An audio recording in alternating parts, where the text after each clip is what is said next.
Él pidió una esposa a los 40 años, y 3 mujeres llegaron de ciudades lejanas con esperanza en el corazón y promesas en los labios. Pero cuando vieron su rostro, cuando vieron las marcas que el fuego había dejado, todas huyeron, hasta que una llegó y se quedó. Puedes imaginarte vivir 15 años esperando que alguien te mire y no desvíe los ojos con horror. Puedes imaginar lo que es pedir amor sabiendo que tu propia apariencia es la primera barrera. Pero esta historia sucedió en el interior del campo, en marzo de 1903, cuando un hombre marcado por el fuego decidió arriesgar su corazón una última vez. Antes de continuar, déjame pedirte una cosa.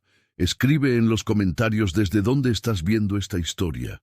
Escribe tu ciudad y país. Me encanta saber que estas historias llegan a personas de tantos lugares diferentes, y quién sabe si no encuentras a alguien de ahí mismo, aquí en los comentarios.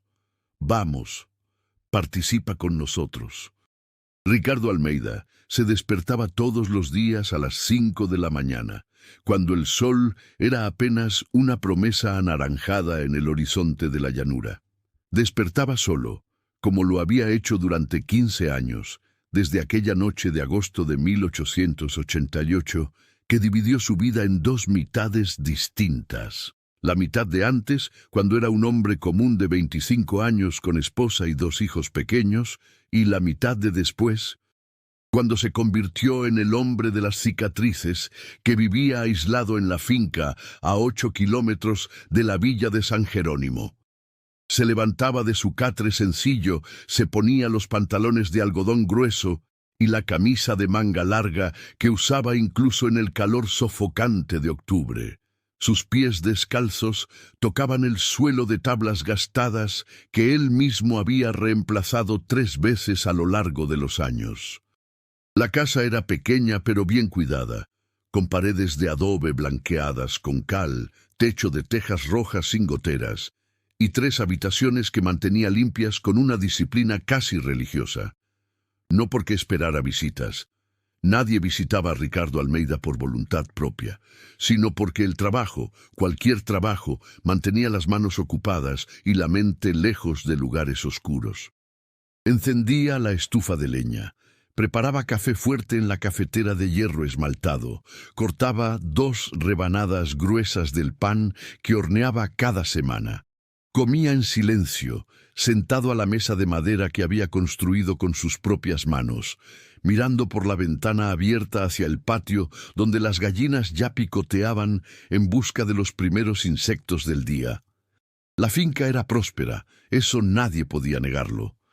20 hectáreas de tierra buena, con maizales verdes, cultivos de yuca, una huerta abundante, un huerto de mangos y guayabas, 12 vacas lecheras, cerdos, gallinas, 3 caballos. Ricardo era un trabajador incansable y la tierra retribuía su esfuerzo con generosidad, pero la prosperidad material no calentaba la cama vacía por la noche, no llenaba la casa de voces, no ponía risas en las paredes. Y a los 40 años, Ricardo Almeida tenía plena conciencia de que el tiempo estaba pasando, llevándose consigo las últimas oportunidades de tener a alguien a su lado, de no morir solo en aquella casa que había construido tras el incendio. Las cicatrices cubrían el lado izquierdo de su rostro, desde el cuero cabelludo hasta el cuello, bajando por el hombro y el brazo enteros. La piel era un mapa de montañas y valles irregulares, roja en algunos puntos, blanquecina en otros, brillante donde el tejido se había regenerado de forma extraña. Su ojo izquierdo aún veía milagrosamente, pero el párpado era un trozo de carne reconstruido que no cerraba completamente, dándole una expresión permanente de sorpresa o susto en ese lado de la cara. La oreja izquierda era solo un pequeño trozo de cartílago irregular. Los labios, tirados por la piel cicatrizada, formaban una sonrisa torcida incluso cuando él estaba serio. Ricardo sabía exactamente cómo reaccionaba la gente al verlo. Conocía la secuencia. Primero, la mirada que se fijaba. Luego, los ojos desorbitados por el choque, seguido del desvío rápido intentando disimular, y finalmente la incomodidad silenciosa que llenaba el aire como humo. Algunas personas tenían miedo, otras lástima, algunas asco mal disimulado. Todas, sin excepción, se sentían aliviadas cuando él se iba. Por eso vivía aislado. Iba a la villa solo una vez al mes, siempre el mismo día, siempre a la misma hora de la mañana temprano, cuando menos gente transitaba por las calles de tierra. Compraba lo esencial: sal, azúcar, queroseno, tela, clavos, herramientas. Pagaba en efectivo, hablaba lo mínimo necesario, cargaba todo en el lomo del caballo y regresaba a su finca antes del mediodía. Los comerciantes lo trataban con una educación tensa, aceptaban su dinero, agradecían la compra y visiblemente se relajaban cuando él salía por la puerta. Doña Eulalia, que vivía a 5 kilómetros de distancia, era la única persona que visitaba a Ricardo con alguna regularidad. Tenía 65 años, era viuda desde hacía 20 y poseía esa sabiduría tranquila de quien ya ha visto suficiente de la vida para no asustarse con las apariencias. Aparecía cada 2 semanas trayendo queso fresco, panela, a veces un trozo de carne seca, y se quedaba media hora conversando sobre las plantaciones, sobre el clima, sobre las novedades de la villa. Ella miraba a Ricardo a los ojos cuando hablaba con él, a los 2 ojos, sin desviar la mirada, sin titubear. Y fue doña Eulalia quien, a finales de marzo de 1903, plantó la idea que germinaría en una decisión.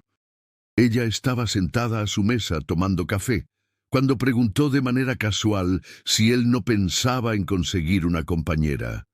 Ricardo se había reído, esa risa amarga que más parecía una tos seca. «Una compañera», repitió él. «¿Quién iba a querer a un hombre como yo, doña Eulalia? Usted sabe muy bien cómo me mira la gente». La anciana se había quedado en silencio por un momento, moviendo el azúcar en el café, y luego respondió con voz firme. «Hay mujeres por ahí en situaciones difíciles, Ricardo, viudas solas, mujeres sin familia, sin recursos, mujeres que necesitan un techo y un hombre trabajador y honesto. Tu apariencia asusta, no voy a mentir, pero tu finca es próspera, eres un hombre de bien. No bebes, no juegas, no peleas. Hay mujeres que aceptarían eso. Hay mujeres que también necesitan una oportunidad». Las palabras se quedaron resonando en la cabeza de Ricardo durante semanas. Pensaba en ellas mientras araba la tierra, mientras ordeñaba las vacas, mientras reparaba cercas bajo el sol abrasador. Pensaba en ellas por la noche, acostado en el catre, mirando el techo de madera donde la luz de la lámpara dibujaba sombras danzantes. ¿Sería posible? ¿Acaso alguna mujer aceptaría un matrimonio de conveniencia con él? No, amor. Eso ya no lo esperaba. El amor era para hombres enteros, para hombres que no hacían que otras personas retrocedieran instintivamente. Pero tal vez compañía, tal vez alguien para compartir la casa, compartir las comidas, compartir el peso de los días. A finales de abril, Ricardo tomó la decisión. Un sábado por la mañana, se vistió con su mejor ropa, el pantalón y la camisa de algodón que reservaba para ocasiones raras, se puso el sombrero de cuero, montó en el caballo bayo y fue hasta la villa. Pero en lugar de hacer sus compras habituales, se dirigió directamente a la iglesia matriz, una construcción sencilla de paredes blancas y torre única que estaba en la plaza central. Esperó afuera hasta que la misa de las 7 terminó y las pocas fieles salieron, santiguándose y conversando en voz baja. Entonces entró. El padre Augusto estaba guardando los ornamentos cuando Ricardo apareció en la sacristía. El cura era un hombre de unos 50 años, cabello gris, barriga prominente, manos suaves de quien nunca trabajó en el campo. Pero tenía ojos gentiles y un corazón sincero. Alzó la vista, reconoció a Ricardo y le hizo señas para que entrara. Ricardo se quitó el sombrero, lo sostuvo entre las manos y por primera vez en 15 años pidió algo a alguien más que a Dios. «Padre Augusto, he venido a pedir su ayuda en un asunto delicado», comenzó Ricardo, con la voz saliendo más ronca de lo normal. El padre señaló la silla junto a la mesa pequeña, se sentó también y esperó con paciencia. Ricardo respiró hondo. «Tengo 40 años, padre.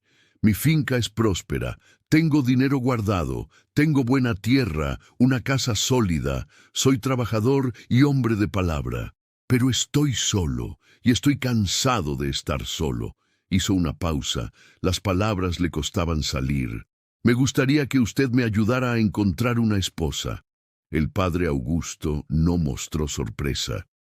Solo asintió lentamente, juntando las manos sobre la mesa. «Entiendo, Ricardo. Es natural que un hombre quiera compañía. ¿Pero eres consciente de las dificultades que tu apariencia puede traer?» Ricardo soltó un sonido que era medio risa, medio suspiro. «Lo sé bien, padre. No espero encontrar una joven bonita que se enamore de mí. Pero pensé que tal vez haya alguna mujer en situación difícil.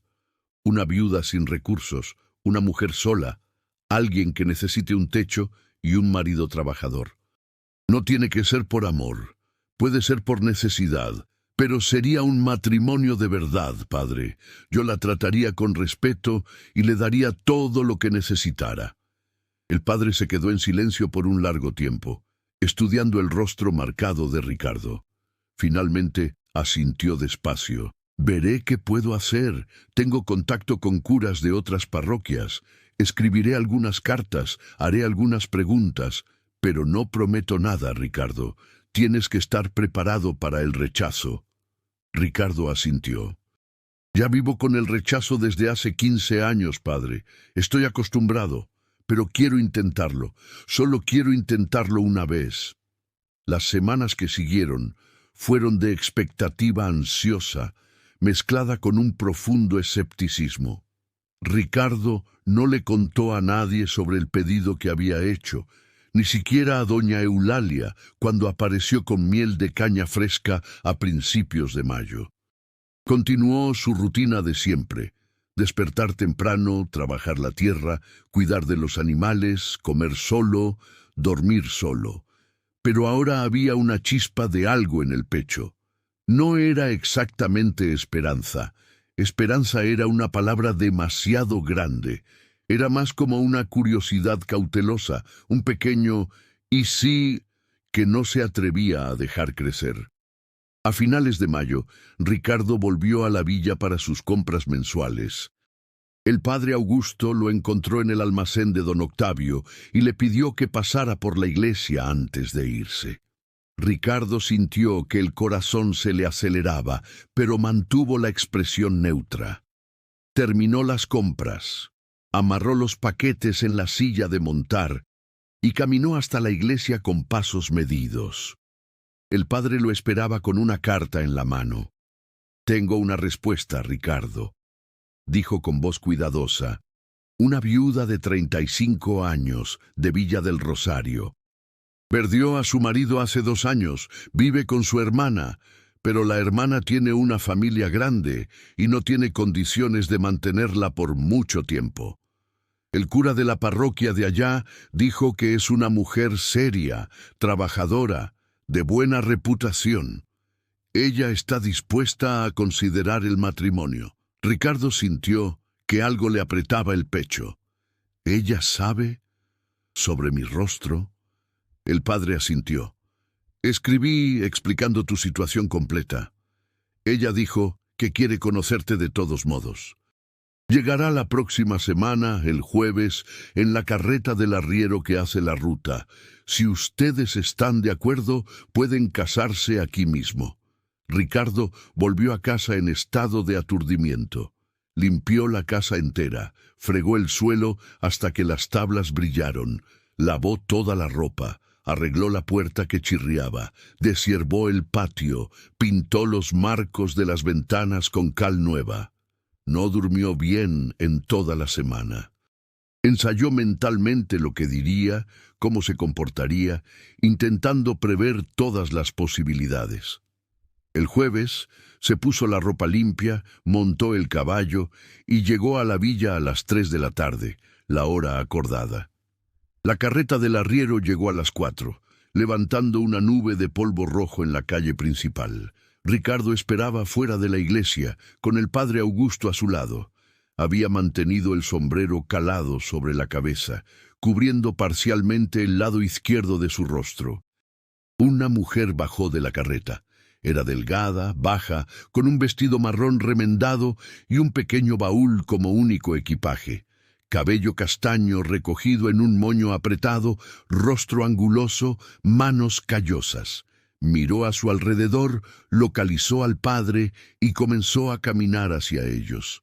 Ricardo se quitó el sombrero lentamente, exponiendo completamente las cicatrices a la luz cruda de la tarde. La mujer se detuvo a 3 metros de distancia. Sus ojos se abrieron desmesuradamente. La boca se abrió levemente. Ricardo vio la secuencia que conocía también. Choque, horror, incredulidad. Se llevó la mano a la boca, dio un paso atrás, luego otro. «Lo siento», murmuró con voz temblorosa. «Lo siento mucho, pero no puedo, no puedo». Se dio la vuelta y prácticamente corrió de regreso a la carreta. El arriero, avergonzado, tomó su baúl, la ayudó a subir y partió levantando polvo nuevamente. Ricardo volvió a ponerse el sombrero lentamente. El padre Augusto le puso la mano en el hombro, pero no dijo nada. No había nada que decir. Ricardo montó en el caballo y volvió a casa mientras el sol se ponía tiñendo el cielo de naranja y morado. Esa noche no lloró. Estaba más allá de eso. Solo se acostó en el catre y miró al techo hasta que el sueño llegó, pesado como una piedra. Pero el padre Augusto no se rindió. A finales de junio llegó otra carta. Una viuda de 38 años de Santa Fe. Llegó un martes de julio con 2 vestidos raídos y esperanza en los ojos. Duró 5 minutos. Tiempo suficiente para que Ricardo se quitara el sombrero, para que ella viera las cicatrices bajo la luz del sol, para que el horror se instalara en su expresión. Dijo que necesitaba pensar, que no estaba preparada, que tal vez más tarde. Subió a la carreta del mismo arriero que la había traído y no miró atrás. La tercera llegó en septiembre. Una mujer de 42 años de San Miguel, también viuda, también desesperada según el cura que la había enviado. Ricardo casi no fue a encontrarla. Estaba cansado de la humillación repetida, cansado de ver el horror reflejado en ojos femeninos, cansado de cargar una esperanza que siempre terminaba aplastada, pero algo dentro de él, alguna terquedad fundamental, lo hizo montar en el caballo e ir a la villa una vez más. Esta duró más. Se quedó 10 minutos enteros. Conversó con él, hizo preguntas sobre la finca, sobre la casa, sobre lo que él esperaba de una esposa. Ricardo respondió con honestidad cuidadosa, manteniendo la voz tranquila, explicando que necesitaba una compañera, alguien para compartir la vida, que la trataría con respeto y proveería todo lo que necesitara. La mujer escuchaba, asentía, parecía considerar seriamente. Pero entonces, cuando él preguntó si aceptaría conocer la finca, ella miró nuevamente las cicatrices, tragó saliva y dijo con voz pequeña que no podría, que era demasiado fuerte para ella, que lo sentía mucho, pero no podría despertar cada día y ver eso. Ricardo agradeció educadamente, montó en el caballo y volvió a casa bajo una llovizna de septiembre que mojaba la tierra y corría por los surcos de su rostro destruido, mezclándose con sudor y algo que tal vez eran lágrimas, pero que él no reconocería como tales. Aquella noche, sentado a la mesa con un plato de frijoles y harina por la mitad, tomó la decisión de parar, de no intentarlo más. Era demasiado tarde para él. Algunas cosas simplemente no eran posibles y un hombre necesitaba aceptar sus límites. Viviría solo y moriría solo, y estaba bien así. Tenía que estarlo. Al día siguiente fue a la villa por última vez por ese asunto. Encontró al padre Augusto barriendo los escalones de la iglesia y dijo con voz firme que agradecía los esfuerzos, pero no quería que buscara a nadie más. No funciona, padre, no funcionará nunca. Mejor que acepte esto pronto. El padre comenzó a protestar, pero Ricardo levantó la mano pidiendo silencio. Lo intenté. Fue suficiente. Ahora voy a vivir mi vida como es. Pero el padre Augusto tenía un último nombre anotado en su cuaderno.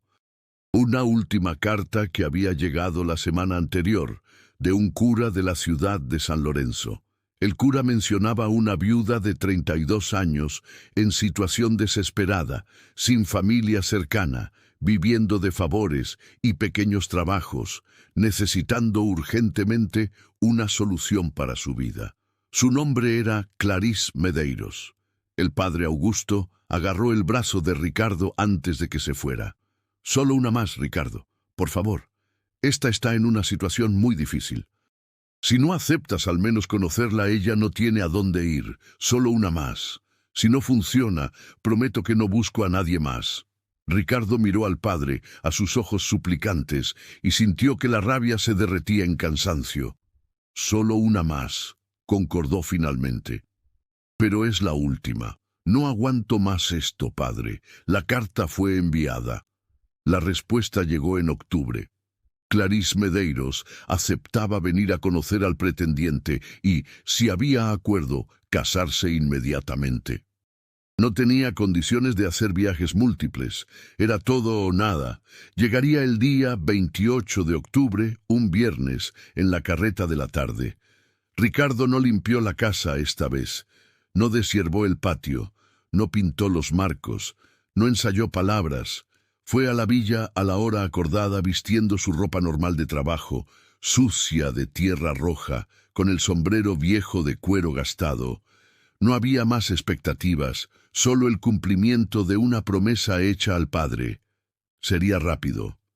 Ella vería su rostro, retrocedería como todas las otras, y sería el fin de todo esto. La carreta llegó a las 5 de la tarde, cuando el sol ya comenzaba a bajar. Ricardo estaba recostado en la pared del almacén, con el sombrero puesto, brazos cruzados.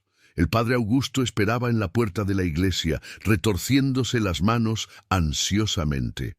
El arriero detuvo la carreta y ayudó a una mujer a bajar. Clarís Medeiros era más baja de lo que Ricardo había imaginado. Debía tener poco más de 1,5 metros de altura, demasiado delgada, los huesos visibles en las muñecas y en la base del cuello. Vestido gris descolorido, con remiendos cuidadosos en los hombros y en el dobladillo. Cabello castaño oscuro, tirado hacia atrás en un moño sencillo. Rostro de facciones delicadas, ojos grandes y oscuros, labios finos. Llevaba un fardo pequeño atado con hilo como único equipaje. No tenía ni baúl.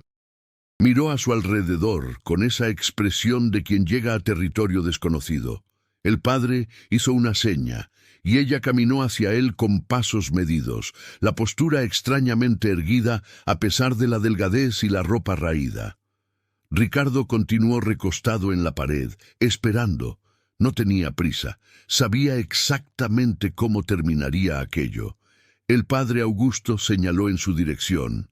Clarís giró la cabeza, localizó a Ricardo y comenzó a caminar. Ricardo se apartó de la pared despacio, enderezó la postura.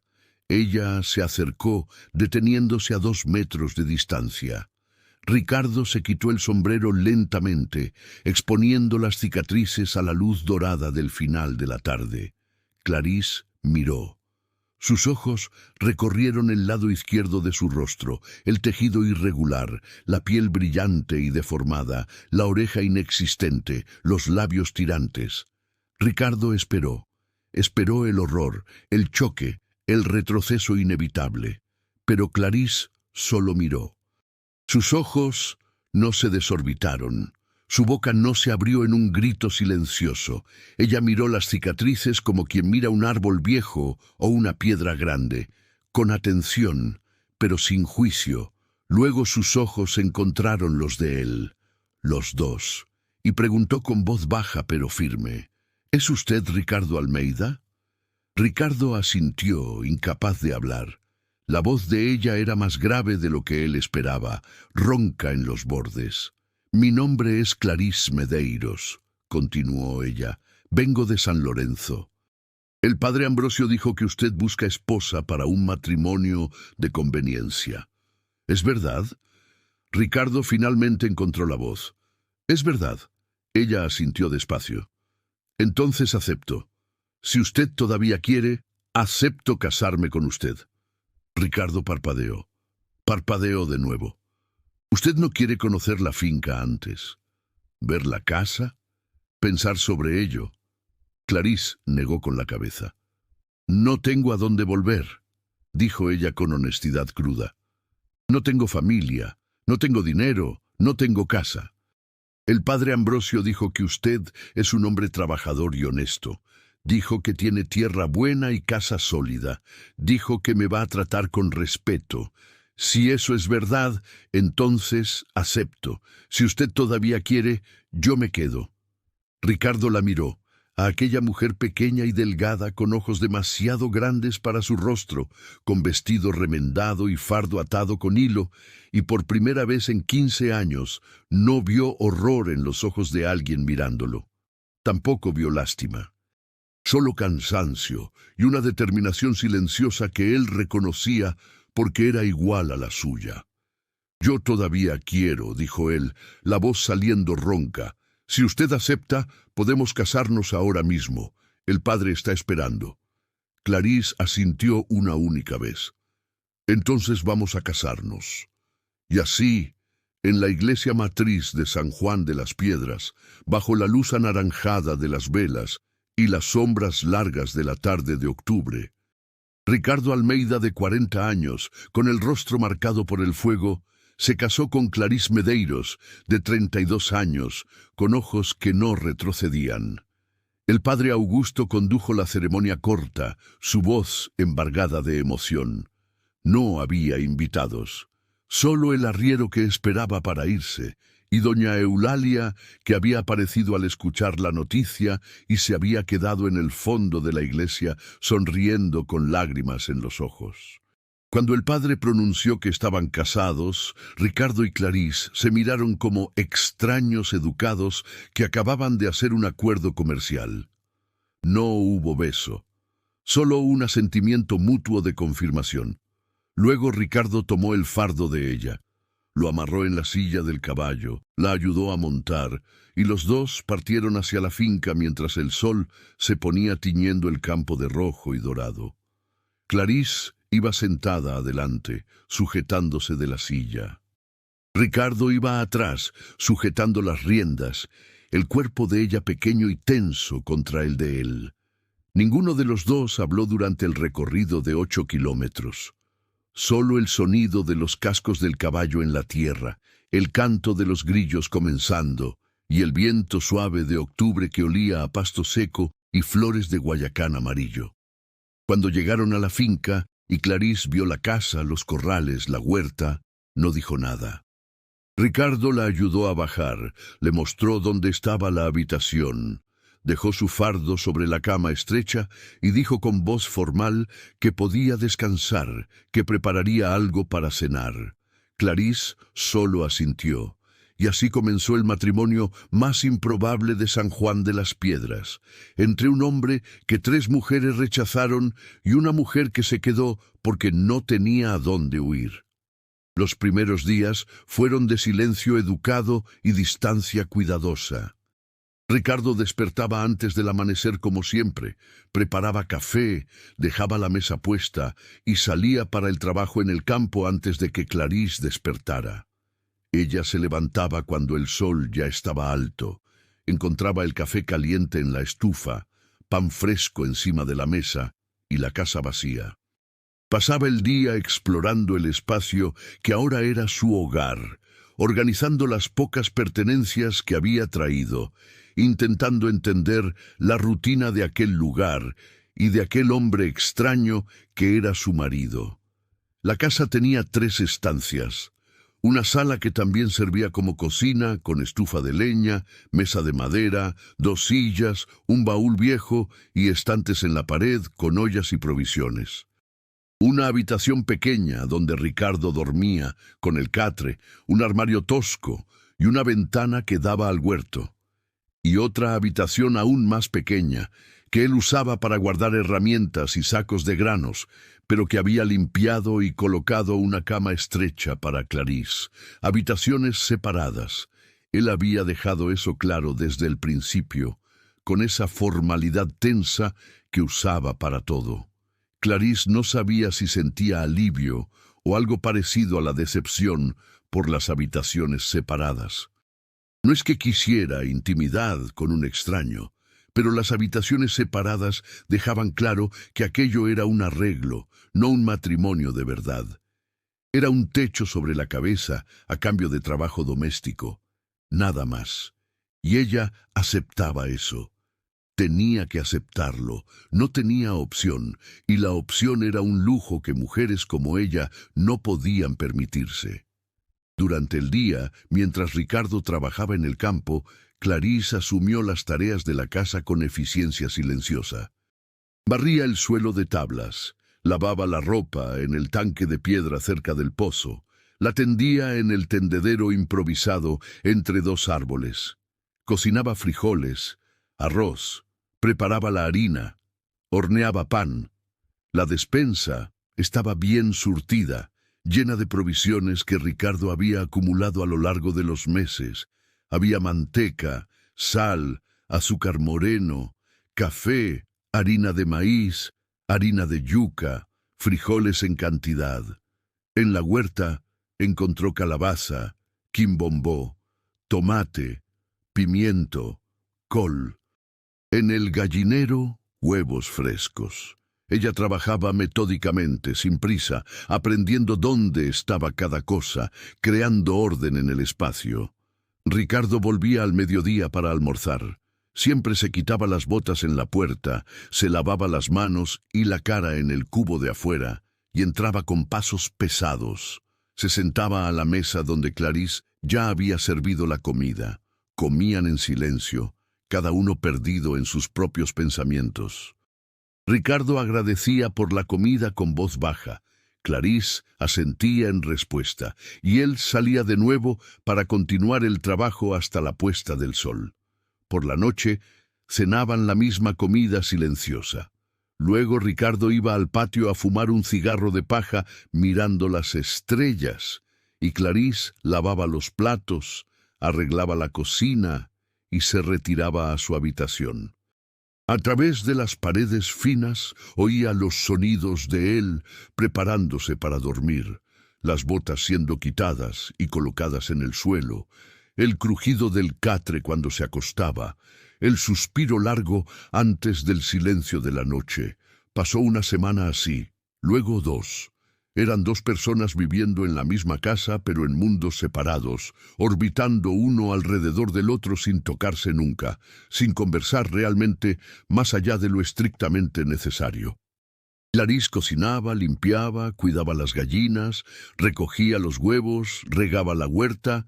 Ricardo trabajaba la tierra, reparaba cercas, cuidaba el ganado, traía leña, cazaba cuando era necesario. Una asociación funcional. Nada más.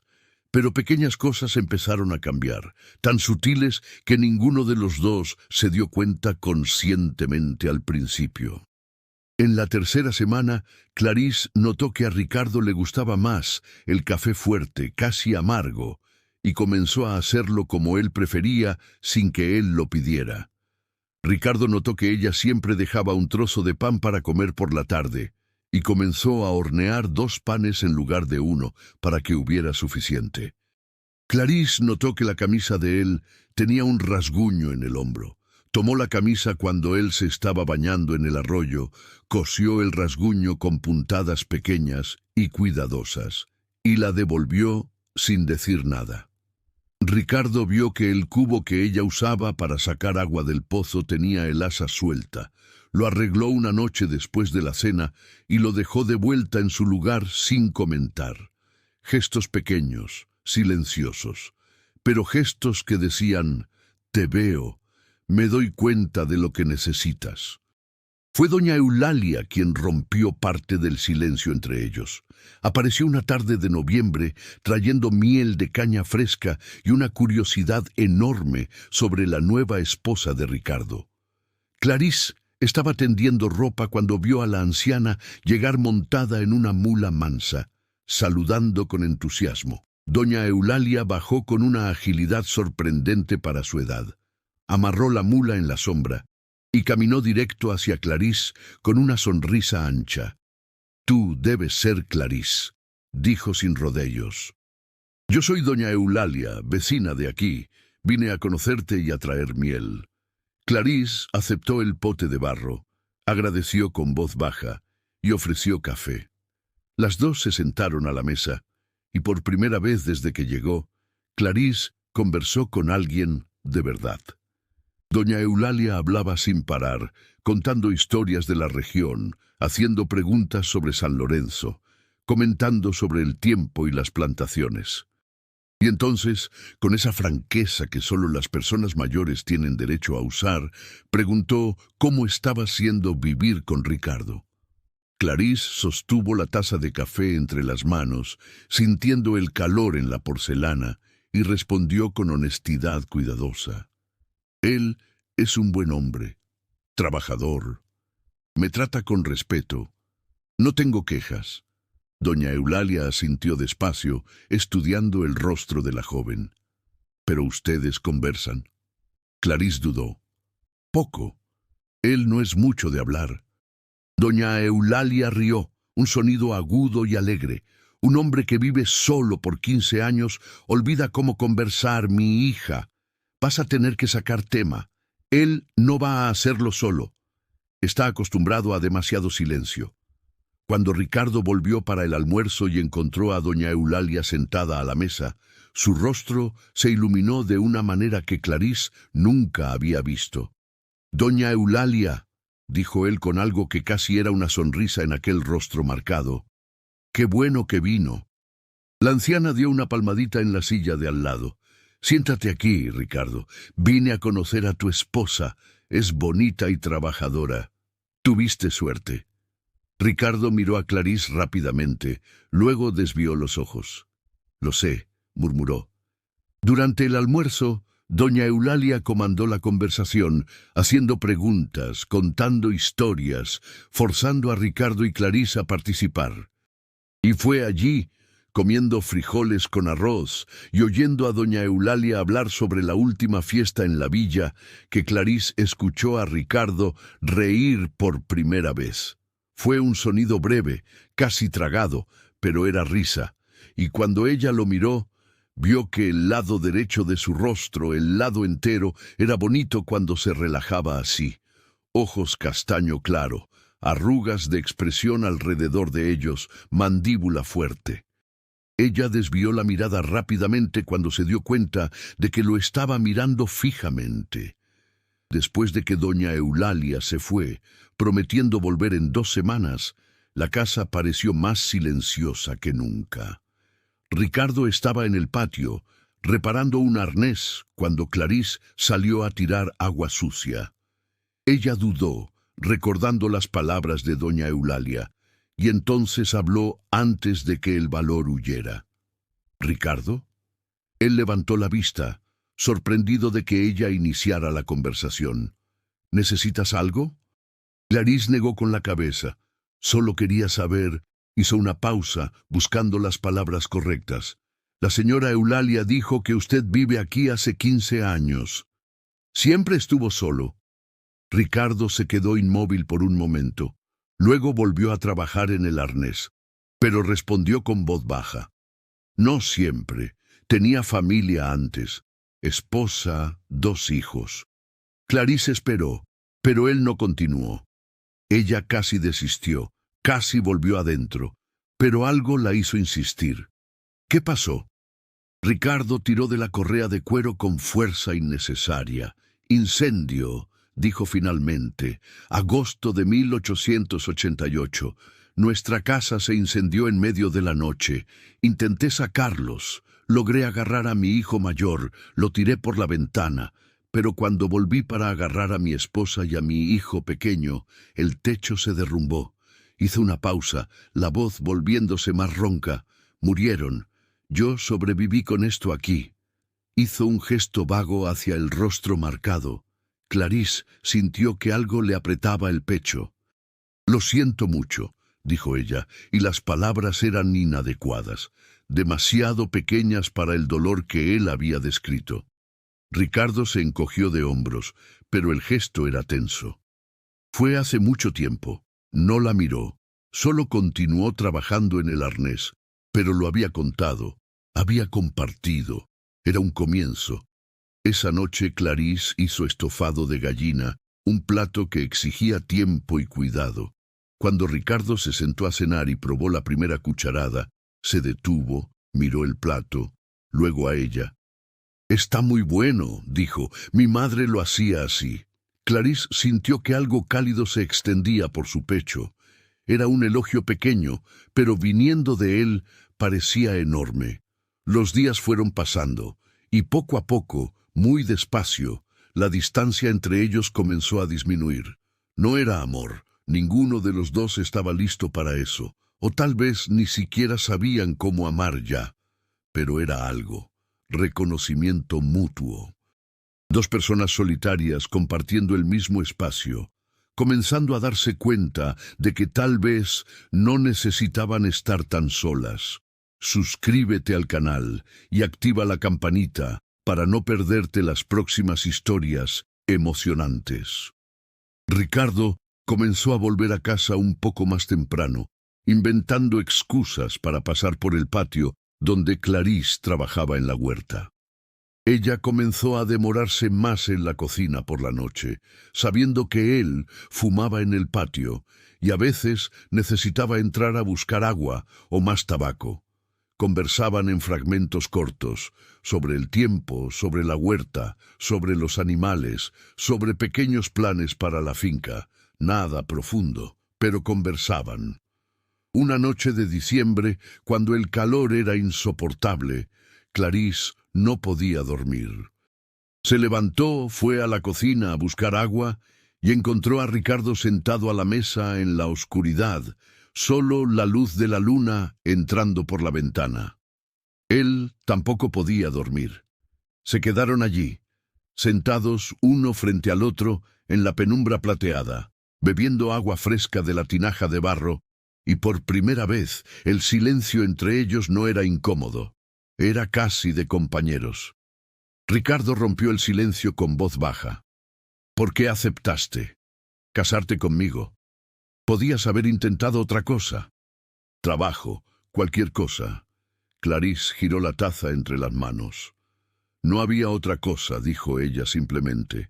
«Mi marido murió dejándome con deudas que yo no sabía que existían. Perdí la casa, perdí todo. Me quedé viviendo de favor, haciendo trabajos que pagaban casi nada. Se estaba acabando. Cuando el padre Ambrosio me contó sobre usted, dijo que usted era un buen hombre, solo tenía mala suerte en la apariencia». Hizo una pausa. «Yo también tuve mala suerte en muchas cosas. Pensé que podíamos tener mala suerte juntos». Ricardo dejó escapar algo entre risa y suspiro. «Mala suerte juntos. Es una forma de verlo». Clarisse lo miró a través de la penumbra. «Usted no tiene mala suerte, Ricardo. Usted tiene una finca próspera, es trabajador, es un hombre de bien. Solo tiene marcas en el rostro. Eso no es mala suerte, es solo apariencia». Ricardo se quedó en silencio por largo tiempo. «Eres la primera persona que me mira y no retrocede», dijo él finalmente, la voz cargada de algo que parecía asombro. «Hasta los niños retroceden cuando me ven. Pero tú no retrocediste ni una vez». Clarisse sostuvo la taza con más fuerza. «Ya he visto cosas peores que una cicatriz», dijo ella en voz baja. He visto hombres de rostro bonito, con el corazón podrido. He vivido con uno. Prefiero 1000 veces un hombre con el rostro marcado y el corazón bueno. Ricardo alzó los ojos hacia ella, e incluso en la penumbra Clarisse vio la intensidad en esa mirada. ¿Tu marido te pegaba? Clarisse no respondió inmediatamente. Luego asintió una vez, un movimiento corto y seco. Pegaba, bebía y pegaba. Durante 4 años, hasta el día que bebió demasiado, se cayó del caballo volviendo del almacén y se rompió el cuello. Todo el mundo en la villa dijo que yo debía estar triste. Fingí que lo estaba. Pero la verdad es que cuando murió, respiré por primera vez en años. Las palabras quedaron suspendidas en el aire entre ellos, crudas y honestas. Ricardo no dijo que lo sentía. No ofreció lugares comunes vacíos. Solo asintió despacio y dijo con voz firme: «Yo nunca te voy a poner la mano encima de esa manera. Puedes estar tranquila en cuanto a eso». Clarisse lo miró, a ese hombre grande con la mitad del rostro destruido y ojos que no mentían. Y por primera vez, desde que llegó, sintió algo parecido a la seguridad. «Lo sé», dijo ella. «Confío en eso». Después de aquella noche, algo cambió definitivamente entre ellos. Ya no era solo respeto educado, era algo más profundo, conocimiento mutuo, reconocimiento de dolor compartido. Comenzaron a trabajar juntos en la huerta, Ricardo deshiervando, mientras Clarisse plantaba, los dos lado a lado bajo el sol fuerte de diciembre. Él le enseñó a ordeñar las vacas, sus manos grandes guiándolas de ella, más pequeñas en los movimientos correctos. Y cuando las manos se tocaron, ninguno de los dos se apartó inmediatamente. Ella comenzó a cuidar las viejas heridas de él, cuando veía que le dolían las cicatrices por el sol o el trabajo pesado, aplicando compresas de hierbas que doña Eulalia le había enseñado. Y Ricardo se dejaba, quedándose inmóvil mientras ella pasaba los dedos suaves por la piel marcada. Pequeños momentos que calentaban el corazón, miradas que se demoraban, sonrisas tímidas, palabras dichas en voz baja, manos que se tocaban durante el trabajo y no se separaban tan rápido como debían. Ricardo comenzó a sentarse a la mesa por más tiempo después de la cena, solo para conversar con ella mientras ella lavaba los platos.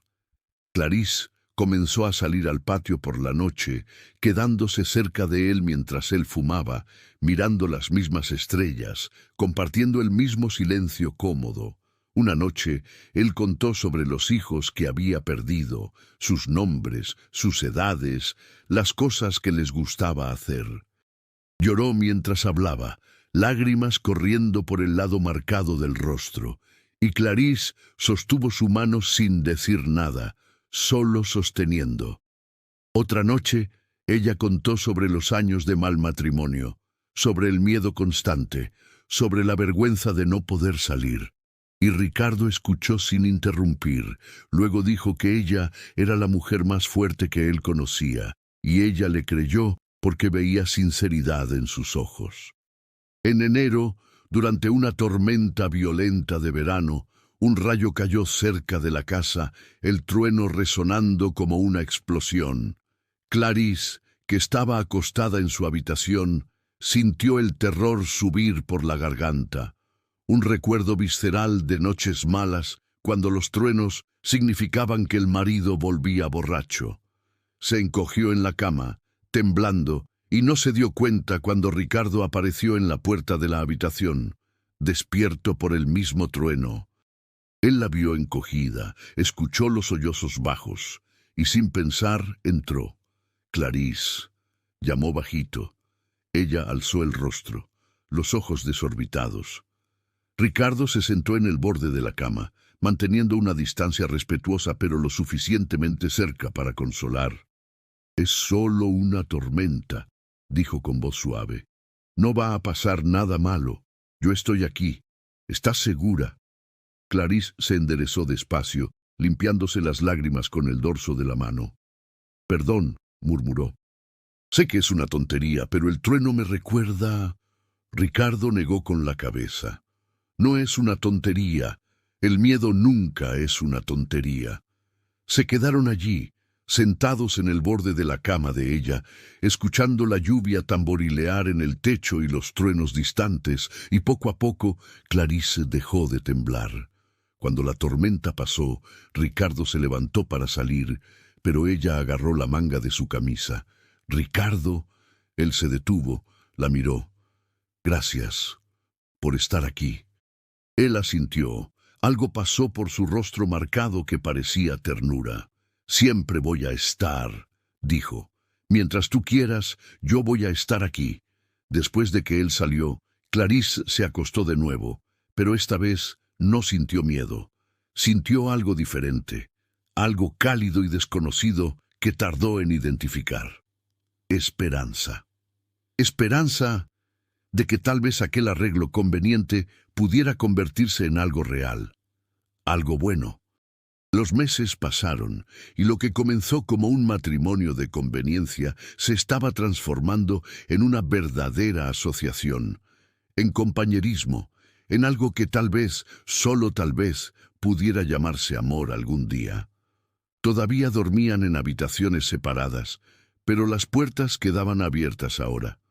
Todavía mantenían cierta formalidad, pero era una formalidad gentil, llena de pequeñas amabilidades. Ricardo traía flores silvestres del pasto y las dejaba encima de la mesa sin decir nada. Clarice cosía ropa nueva para él con tela que él compraba en la villa. Trabajaban lado a lado, comían juntos, conversaban por la noche y poco a poco estaban construyendo algo que ninguno de los dos sabía que aún era posible. Una vida compartida, una vida que no era perfecta pero era suya. Fue en marzo de 1904, casi 5 meses después de que Clarice llegara, que doña Eulalia apareció con noticias que traerían una tormenta diferente. Llegó a media tarde, un martes, con expresión preocupada en el rostro arrugado. Ricardo estaba reparando el gallinero, Clarice estaba lavando ropa, y ambos se detuvieron al ver la urgencia en los gestos de la anciana. Bajó de la mula rápidamente, hizo señas para que ambos se acercaran. «Necesito contar una cosa», dijo sin rodeos. «Hay un hombre en la villa haciendo preguntas sobre una mujer llamada Clarice». La describió perfectamente. Dijo que es su cuñado, que necesita hablar con ella sobre asuntos de familia urgentes. Está haciendo preguntas en el mercado, en la iglesia, buscando saber si alguien la conoce. Clarice sintió que la sangre se le helaba en las venas. Su rostro perdió todo color. Ricardo se dio cuenta inmediatamente, soltó el martillo y caminó hacia ella. «¿Quién es?» Clarice tragó saliva, la voz saliendo temblorosa. «Durval, es el hermano de mi difunto marido». Ricardo miró a doña Eulalia. «¿Qué más dijo?» La anciana frunció los labios. Dijo que la cuñada heredó deudas de la familia, que ella necesita saldar las cuentas, que es su obligación. Está diciendo que si ella no aparece, él va a buscarla y llevarla de vuelta a San Lorenzo. Está haciendo amenazas veladas. Ricardo sintió que la rabia comenzaba a hervir en el pecho, una rabia fría y calculadora que no sentía hacía años. Miró a Clarice, vio el miedo en sus ojos, vio las manos temblando. Puso su mano grande en el hombro de ella con firmeza. «Él no te va a tocar», dijo con una voz que no admitía discusión. «Eres mi esposa, estás bajo mi protección, él no se va a acercar». Clarice lo miró, los ojos llenos de lágrimas que se negaba a dejar caer. «Él no va a desistir, Ricardo. Durval es un hombre terco y violento. Si descubre que estoy aquí...» Ricardo apretó su hombro con cuidado. «Entonces no dejamos que lo descubra, y si lo descubre, lo resolvemos, juntos». Doña Eulalia asintió aprobando. «Nadie en la villa sabe que te casaste con Clarice, Ricardo. Tú no sales, no hablas con la gente. Ella llegó directo para acá, nadie la vio. Mientras se queden en la finca, Él no lo descubrirá. Ricardo estuvo de acuerdo, pero la preocupación estaba estampada en el rostro marcado. ¿Cuánto tiempo dijo que se va a quedar en la villa? Doña Eulalia hizo una mueca. No dijo, pero está hospedado en la pensión de doña Margarita. Parece dispuesto a quedarse el tiempo que haga falta. Después de que doña Eulalia se fue, prometiendo avisar si había novedades, Ricardo y Clarís se quedaron en el patio en un silencio tenso. Clarís estaba pálida, los brazos cruzados sobre el cuerpo como si tuviera frío a pesar del calor de marzo. Ricardo la observaba, viendo el miedo que ella intentaba esconder, y sintió algo feroz despertar dentro de él. Algo protector y posesivo que hacía mucho tiempo estaba dormido. «Cuéntamelo», dijo él finalmente. «Sobre las deudas, sobre Durval, necesito saber a qué nos estamos enfrentando». Clarís respiró hondo. Luego comenzó a hablar. «Cuando mi marido murió, aparecieron deudas que yo no conocía. Dinero que él debía a usureros, a dueños de tiendas, a todo el mundo. Yo no tenía cómo pagar. Perdí la casa que era alquilada, me quedé sin nada. Durval apareció diciendo que me iba a ayudar, pero su ayuda tenía precio». Hizo una pausa, la voz volviéndose más baja. «Quería que me casara con él. Dijo que así la deuda del hermano quedaba en familia, que yo era su obligación ahora. Pero yo sabía lo que él era. Él es peor que el hermano, mucho peor. Cuando me negué, dijo que yo iba a pagar las deudas de una manera u otra. Se quedó haciendo amenazas, apareciendo donde yo trabajaba, diciendo que me iba a hacer pagar con el cuerpo lo que no podía pagar con dinero. Ricardo sintió que la rabia aumentaba, quemando fría e intensa. «Por eso huiste. Por eso aceptaste casarte conmigo». Clarís asintió, lágrimas finalmente corriendo por el rostro. «Pensé que si venía lejos, si me casaba, él desistiría, me olvidaría. Pero no olvidó». Miró a Ricardo con desesperación en los ojos. «No debía haber venido. No debía haber traído este problema para ti. Perdón, perdón de verdad». Ricardo dio 2 pasos y la atrajo hacia sí, abrazándola por primera vez desde que se casaron. Ella se quedó rígida por un segundo, luego se derritió contra el pecho de él, llorando bajito. «No trajiste ningún problema», dijo Ricardo con voz firme, la boca cerca de la cabeza de ella. «Viniste aquí porque lo necesitabas, y yo me casé contigo porque quise. Y ahora eres mi esposa, Clarís, mi esposa de verdad. Y nadie te va a sacar de aquí, nadie te va a hacer tener miedo. Yo prometo eso». Clarís se agarró la camisa de él con fuerza, el rostro presionado contra el pecho ancho, sintiendo el corazón de él latiendo fuerte y constante. Le creyó porque en los últimos 5 meses Ricardo había probado ser un hombre de palabra, un hombre de honor, un hombre que protegía lo que era suyo, y ella era suya ahora, para bien y para mal. Se quedaron allí abrazados mientras el sol bajaba tiñendo el cielo de naranja y rojo, 2 personas marcadas por la vida que finalmente habían encontrado puerto seguro la una en la otra. Pero el peligro estaba en la villa, haciendo preguntas, buscando, y ambos sabían que la tormenta apenas estaba comenzando. Aquella noche, Ricardo no dejó a Clarís dormir sola, no por intimidad, sino por protección. Arrastró su catre a la habitación de ella, lo colocó cerca de la puerta y se acostó totalmente vestido con la escopeta al lado. «Si Durval lo descubre y viene aquí, va a tener que pasar por encima de mí», dijo, «y no lo voy a permitir». Clarís, acostada en su cama, lo miró a través de la oscuridad. «No necesitas hacer esto». Ricardo giró la cabeza hacia ella. «Sí necesito. Eres mi familia ahora, Clarís. Es todo lo que tengo. Y yo protejo lo que es mío». Las palabras quedaron suspendidas en el aire oscuro, cargadas de promesa y significado. Clarís sintió que algo se calentaba dentro del pecho, algo que iba más allá de la gratitud o el alivio. Era algo más profundo, más asustador. Era el comienzo del amor. Amor verdadero, del tipo que ella pensaba que nunca iba a sentir, del tipo que no dependía de un rostro bonito o palabras floridas, sino de acciones firmes y un corazón leal. Ricardo, llamó ella bajito. Él esperó. Gracias por todo. Por aceptarme, por protegerme, por ser tú. Ricardo se quedó en silencio por largo tiempo.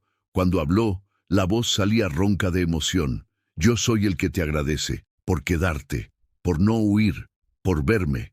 Nadie nunca me vio como tú me ves. No dijeron nada más esa noche, solo durmieron en la misma habitación, uno protegiendo al otro, dos corazones comenzando a latir al mismo ritmo. Y afuera, en las estrellas del campo, el destino ya estaba preparando el enfrentamiento que definiría si aquel amor naciente lograría sobrevivir. 2 días después, doña Eulalia volvió. Esta vez, las noticias eran peores. Durval lo había descubierto. Alguien en la villa, una mujer que hacía compras en la misma tienda que doña Eulalia, había escuchado a la anciana comentar sobre la esposa nueva de Ricardo. Había atado cabos, comentado con otras personas, y la noticia había llegado a oídos de Durval. Él ahora sabía dónde estaba Clarisse, y estaba planeando ir hasta la finca a buscar lo que consideraba su derecho. Ricardo recibió la noticia con calma fría. Agradeció a doña Eulalia, le pidió que se mantuviera lejos en los próximos días para no involucrarse, y comenzó a prepararse. Cerró la casa, preparó la escopeta, colocó un cuchillo en la cintura. Clarisse observaba con el corazón apretado. «No tienes que hacer esto», intentó ella una vez más. «Puedo huir de nuevo, ir a otro lugar». Ricardo la miró con firmeza. «No vas a huir más. Se acabó huir. Vamos a enfrentar esto juntos, y él va a entender que ya no estás sola». A la mañana siguiente, Durval Medeiros llegó. Vino montado en un caballo negro, trayendo a otro hombre con él, los dos con expresión dura y arrogante. Se detuvieron en el patio de la finca, miraron alrededor evaluando, y gritaron llamando al dueño de la casa. Ricardo salió despacio, la escopeta en la mano, el sombrero calado sobre la cabeza. Clarisse se quedó dentro, pero mirando por la ventana, las manos apretando el marco hasta que los nudillos se pusieron blancos. Durval era un hombre alto y fuerte, de unos 35 años, con bigote grueso y ojos pequeños y crueles. Miró a Ricardo, vio la escopeta y sonrió una sonrisa que no tenía humor. «Tú debes ser el hacendado que se casó con mi cuñada», dijo con voz arrastrada. «Vine a buscar lo que es mío». Ricardo no se movió. «Clarisse es mi esposa. Se casó conmigo por voluntad propia. No hay nada tuyo aquí». Durval escupió en el suelo. «Ella tiene una deuda conmigo. Deuda de familia. 300.000 reales que mi hermano debía y que ella heredó. O ella paga, o vuelve conmigo a San Lorenzo para saldar las cuentas de la manera que yo decida». Ricardo sintió la rabia hervir, pero mantuvo la voz firme. «¿Cuánto era la deuda original?» Durval dudó. 150.000 reales. Ricardo asintió despacio. «¿Entonces se duplicó el valor en 6 meses? ¡Qué curioso!». Durval se puso rojo. «Hay intereses, hay corrección». Ricardo dio un paso adelante, la escopeta todavía apuntando. «Aquí está lo que va a pasar. Vas a dar media vuelta, vas a volver a San Lorenzo y vas a olvidar que Clarisse existe.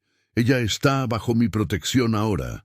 Es mi esposa legal, casada en la iglesia, con papel registrado. Cualquier amenaza a ella es una amenaza a mí, y no lo voy a aceptar». Durval rió, pero era una risa peligrosa. «Mira nada más, el monstruo quemado quiere jugar al héroe. Escucha aquí, lisiado, tú no me asustas, nadie te respeta.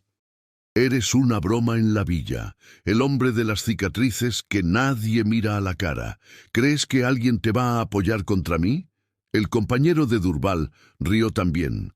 la mano descansando en el mango del cuchillo en la cintura. «Vamos a llevarnos a la mujer, y tú no vas a hacer nada, porque si lo haces, volvemos con más gente y quemamos esta finquita igual que te quemaron la cara». Fue ahí que algo se rompió dentro de Ricardo. No fue la amenaza hacia él. Amenazas hacia él las aguantaba hacía 15 años. Fue la amenaza hacia Clarisse, fue la idea de ese hombre violento poniendo las manos sobre la mujer que finalmente lo había visto, que finalmente se había quedado, que finalmente le había dado una razón para vivir de nuevo. Ricardo levantó la escopeta con un movimiento rápido, apuntó directo al pecho de Durbal. «Sal de mi tierra», dijo con voz que era puro acero. «Sal ahora, o te garantizo que no vuelves a San Lorenzo entero». Durbal retrocedió en el caballo, sorpresa mezclada con rabia en el rostro. Su compañero llevó la mano al cuchillo, pero se detuvo cuando Ricardo giró la escopeta en su dirección. Los dos hombres se miraron. «Esto no terminó», escupió Durbal. «Voy a volver. Y cuando vuelva vas a desear habérmela dado cuando lo pedí con educación». Giraron los caballos y partieron al galope, levantando polvo rojo. Ricardo se quedó parado, la escopeta aún levantada, hasta que desaparecieron por el camino. Solo entonces bajó el arma y se dio cuenta de que estaba temblando, no de miedo, de pura rabia y adrenalina. Clarisse salió corriendo de la casa, se lanzó a sus brazos, temblando también. «Te amenazó, habló de quemar la finca. Ricardo, esto es peligroso, tenemos que hacer algo». Ricardo la abrazó con fuerza. «Vamos a hacerlo, pero no de la manera que él espera. Mañana voy a la villa. Voy a hablar con el comisario, con el juez, con quien haga falta. Voy a hacer público que eres mi esposa, que estás bajo mi protección, y que cualquier amenaza hacia ti será tratada como crimen. Va a tener que enfrentarme legalmente, y no voy a retroceder». Clarisse lo miró, a aquel hombre que 3 mujeres rechazaron, que vivía escondido del mundo, y vio el coraje que siempre estuvo allí, pero que nadie había dado motivo para despertar. «¿Vas a salir delante de la gente, incluso sabiendo cómo van a mirar?» Ricardo sostuvo su rostro entre las manos grandes y marcadas. «Por ti enfrento cualquier cosa, cualquier mirada, cualquier palabra, cualquier peligro. Tú te quedaste cuando todas huyeron. Tú me viste cuando nadie veía. Ahora es mi turno de luchar por ti. Y voy a luchar, Clarisse. Voy a luchar hasta el final». Y allí, en el patio de la finca bajo el sol de marzo, Ricardo Almeida besó a Clarisse Medeiros por primera vez. Fue un beso cuidadoso, casi tímido, pero cargado de promesa y significado. Y cuando se separaron, ambos sabían que el matrimonio de conveniencia había muerto. En su lugar, nacía algo mucho mayor, un amor verdadero, forjado en el fuego de las dificultades, templado por la aceptación mutua, y lo suficientemente fuerte para enfrentar cualquier tormenta que viniera. A la mañana siguiente, Ricardo despertó antes de que saliera el sol, pero esta vez no fue para trabajar en el campo. Fue para prepararse para algo que no hacía en 15 años, enfrentar el mundo con la cabeza en alto. Se bañó en el arroyo, se frotó la piel con cuidado, se vistió con su mejor ropa, la camisa de algodón blanco que Clarisse le había cosido y el pantalón oscuro que guardaba para ocasiones especiales. Se peinó el cabello del lado derecho, pero no intentó esconder el lado izquierdo marcado. Ya no. Clarisse lo observaba desde la puerta de la casa, los brazos cruzados sobre el pecho, el miedo evidente en los ojos oscuros. No había dormido en toda la noche, atormentada por la preocupación de lo que Durbal podría hacer, por el peligro que había traído a la vida de aquel hombre bueno que no merecía más sufrimiento. Ricardo se acercó a ella, puso las manos grandes en sus hombros con firmeza. «Volveré antes del mediodía», dijo con voz tranquila. «Cierra la casa, no abras a nadie a no ser que sea yo o doña Eulalia. Si aparece algún extraño, tomas la escopeta y disparas al aire para asustar. La dejo cargada cerca de la ventana. Clarisse le agarró la muñeca. ¿Y si Durval te hace algo? ¿Y si la gente no te apoya? Ricardo sonrió. Esa sonrisa torcida que las cicatrices forzaban, pero que ahora cargaba ternura verdadera. Entonces vuelvo solo, pero vuelvo. Y encontramos otra manera. Pero tengo que intentarlo, Clarisse. Necesito mostrarle que no estás sola, que hay alguien dispuesto a enfrentar cualquier cosa por ti.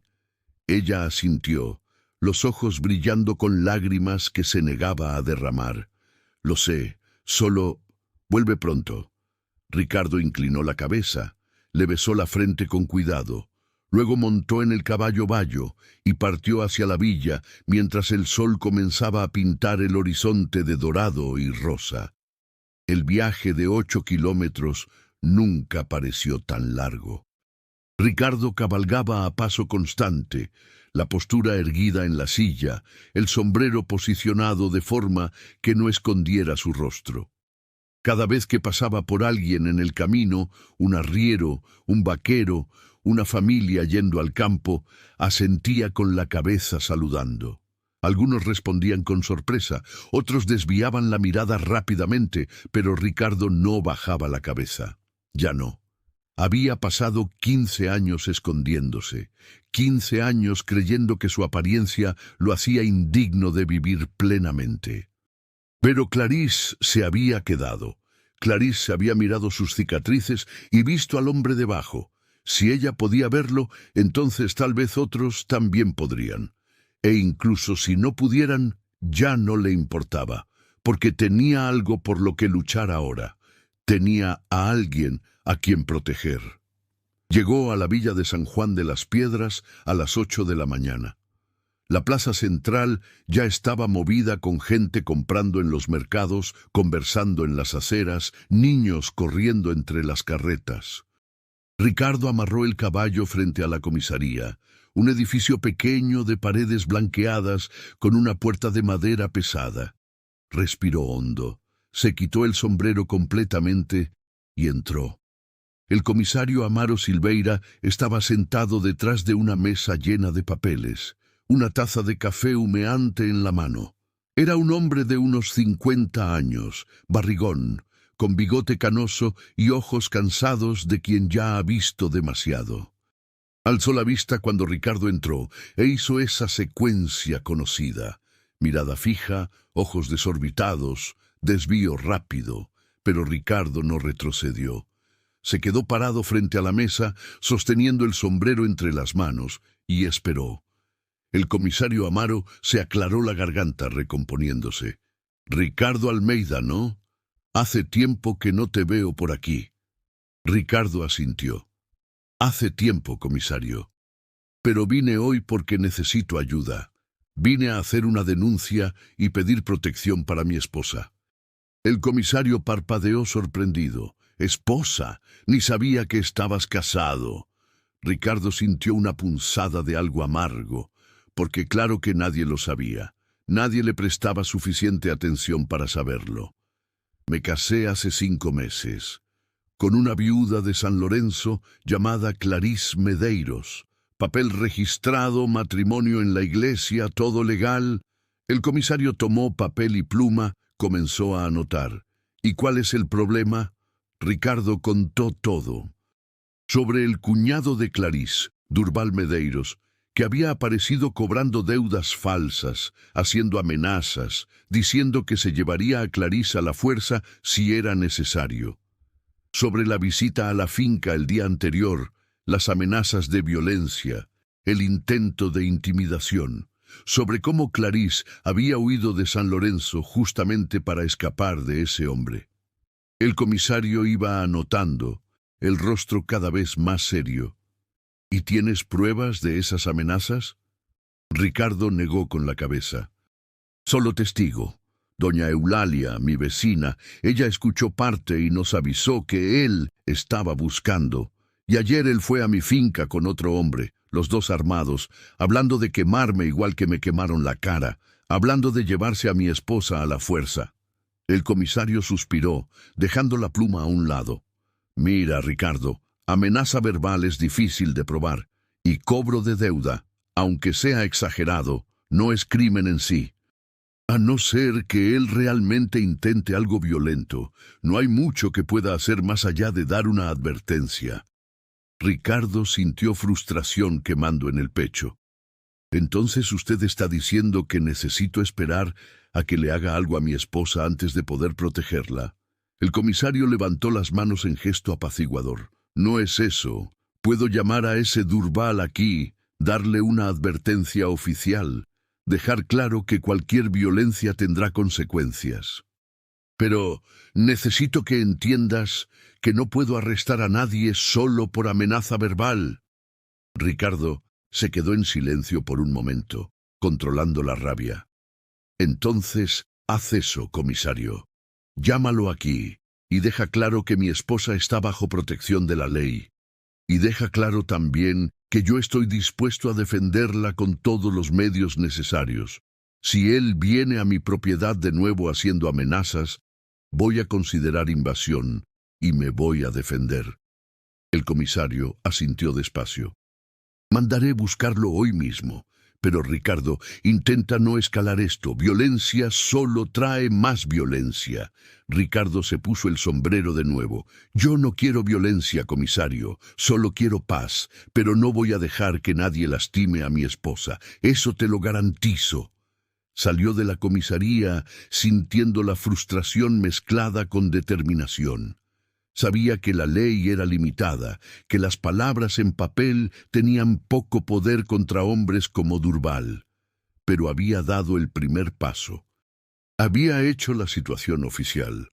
Ahora necesitaba el segundo paso, hacer público que Clarice era su esposa para que la comunidad supiera, para que hubiera testigos, para que Durval no pudiera simplemente llevársela sin consecuencias. Caminó por la plaza hacia la iglesia. La gente se detenía para mirar, susurraba entre sí, señalaba discretamente. Ricardo sentía las miradas como alfileres en la piel, pero mantenía la cabeza erguida. Entró en la iglesia donde el padre Augusto estaba encendiendo las velas para la misa de las 9. El padre se giró, vio a Ricardo, y su rostro se iluminó con una sonrisa genuina. «Ricardo, qué bueno verte, hijo mío. ¿Cómo está Clarice?» Ricardo respiró hondo. «Ella está bien, padre, pero tenemos un problema y necesito su ayuda». Le contó todo al padre, que escuchaba con expresión cada vez más preocupada. Cuando Ricardo terminó, el padre Augusto juntó las manos en oración silenciosa, luego asintió con firmeza. «Haré el anuncio en la misa de hoy. Diré a toda la congregación que tú y Clarice están casados, que ella está bajo protección de la iglesia y de la comunidad. Pediré a las personas que estén atentas y denuncien cualquier intento de violencia. ¿Eso ayudará?» Ricardo sintió alivio bañarlo. «Ayudará mucho, padre. Gracias». El padre puso la mano en el hombro de Ricardo. «Eres un hombre bueno, Ricardo. Siempre lo fuiste. Me alegra verte luchando por alguien. Me alegra verte viviendo de nuevo». Ricardo salió de la iglesia y fue hasta el mercado central. Compró provisiones, conversó con el dueño de la tienda, don Octavio, y por primera vez en 15 años mencionó casualmente que necesitaba más harina porque ahora tenía esposa en casa. Don Octavio, sorprendido pero educado, lo felicitó y preguntó su nombre. Ricardo respondió lo suficientemente alto para que otras personas oyeran. Clarice Medeiros, ahora Clarice Almeida. Nos casamos hace 5 meses, mujer trabajadora y de bien. Las personas alrededor escucharon, asimilaron, y la noticia comenzó a extenderse por la villa como fuego en pasto seco. Fue en el camino de regreso, cuando pasaba frente a la pensión de doña Margarita, que Ricardo vio a Durval. El hombre estaba en la terraza de la pensión, conversando con otros 2 sujetos de apariencia dudosa, los 3 riendo alto y bebiendo aguardiente, aunque eran solo las 10 de la mañana. Durval vio a Ricardo y su risa murió. Se levantó despacio, bajó los escalones de la terraza y caminó hasta la calle, bloqueando el camino. «Mira nada más quién apareció en la villa», dijo Durval con voz arrastrada por la bebida. El monstruo salió de la cueva. Ricardo detuvo el caballo, lo miró con expresión neutra. «Vine a hacer lo que tenía que hacer. Fui a la comisaría, hice denuncia formal de tus amenazas. El comisario te va a llamar para darte una advertencia.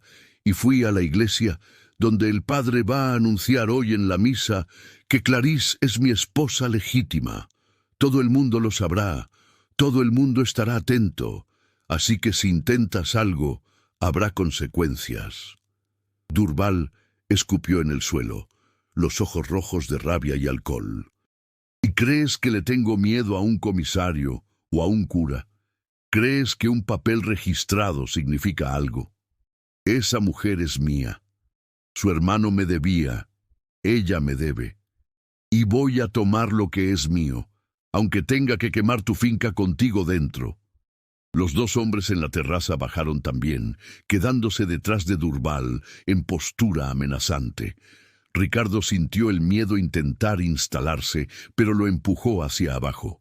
«Estás haciendo amenazas frente a testigos, Durval». En la calle principal de la villa, a plena luz del día.